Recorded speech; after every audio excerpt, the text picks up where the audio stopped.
श्रम कानून में बदलाव के विरोध में भारतीय मजदूर संघ ने सरकार को चेतावनी दी है कि अगर सरकार ने श्रम कानून वापस नहीं लिया तो पूरे देश में आंदोलन होगा। कल पूरे देश में भारतीय मजदूर संघ प्रदर्शन करेगा।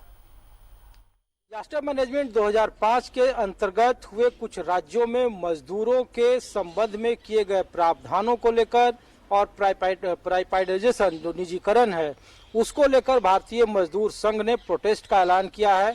और कल यानी कि 20 मई को पूरे देश में भारतीय मजदूर संघ के तमाम शाखाएं अलग अलग जगहों पे जिला स्तर पर प्रदर्शन करेगी, रिपोर्ट देगी और खासा विरोध क्या हमारे साथ मौजूद है अखिल भारतीय लेवल पर महासचिव ब्रजेश जी। सर, सीधा सवाल था, लोग ये नहीं समझ में आ रहा है कि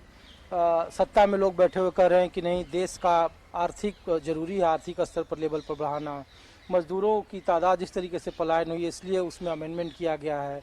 बहुत सारे योजनाएं निजीकरण की तरफ गए, प्राइवेटाइजेशन सेक्टर की तरफ, लेकिन आप लोगों का विरोध क्यों? जो लोग कह रहे हैं वही हम भी कह रहे हैं। जब मजदूर सड़कों पर है, परेशान है, ऐसे समय में मजदूर कानूनों में संशोधन करने का कोई औचित्य नहीं है। जिसने भी ये विचार दिया है, जिसने भी इसका सुझाव दिया है, उनको जमीन की वास्तविकताओं के बारे में पता नहीं है। इसलिए भारतीय मजदूर संघ की मांग है कि जो सड़क पर घूम रहा परेशान मजदूर है उसकी जो जरूरतें हैं पहले प्राथमिकता पर वो पूरी की जाए। सवाल भी पूछ रहे हैं सर, न केवल विपक्ष के लोग बल्कि बहुत सारे जो समाज सेवी है, इकोनॉमिस्ट हैं, कि उनसे पूछिए कि जब समान विचारधारा राष्ट्रीय स्वयं सेवक संघ का ही संगठन भारतीय मजदूर संघ विरोध कर रहा है और उन्हीं की सरकारों ने इस तरीके का अमेंडमेंट किया है, उत्तर प्रदेश में सरकार ने किया है, अभी जो जिस निजीकरण का विरोध कर रहे हैं और जिसको लेकर के कहा जा रहा है कि रेल ने पैसे लिए, उस मजदूरों के खिलाफ जो पैसा लेने उसमें भी आप लोगों ने विरोध किया था। तो फिर लोग कह रहे हैं कि ऐसा फिर क्यों अपने ही समान विचारधारा वाले के खिलाफ, अपने ही सरकार के खिलाफ सड़क पर उतर रहे हैं? जबकि सरकार कोई भी हो, विचारधारा कैसी भी हो, हम सरकार का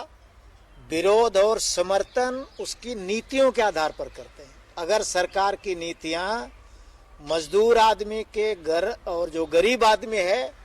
उसके हितों के विपरीत हैं तो हम ऐसी नीति का विरोध करते हैं। सरकार सीधे तौर पर 3 मुद्दे हैं जो मजदूरों के हित में है कि लॉकडाउन की अवधि का पैसा दें, किसी भी तरह के आप किसी को निकाले नहीं, और सरकार को इन उद्योगपतियों के कान ऐंठने चाहिए जिन्होंने इस तरीके के काम इस खराब परिस्थिति में या विकट परिस्थिति के दौर में किया है। पूरे देश में प्रदर्शन होगा और आने वाले वक्त में देखा जाएगा कि किस तरीके से ये सियासत आगे बढ़ेगी, क्योंकि लड़ाई समान विचारधारा वालों के साथ ही पहली बार हो रही है। कैमरामैन शशि के साथ ऋषिकेश कुमार,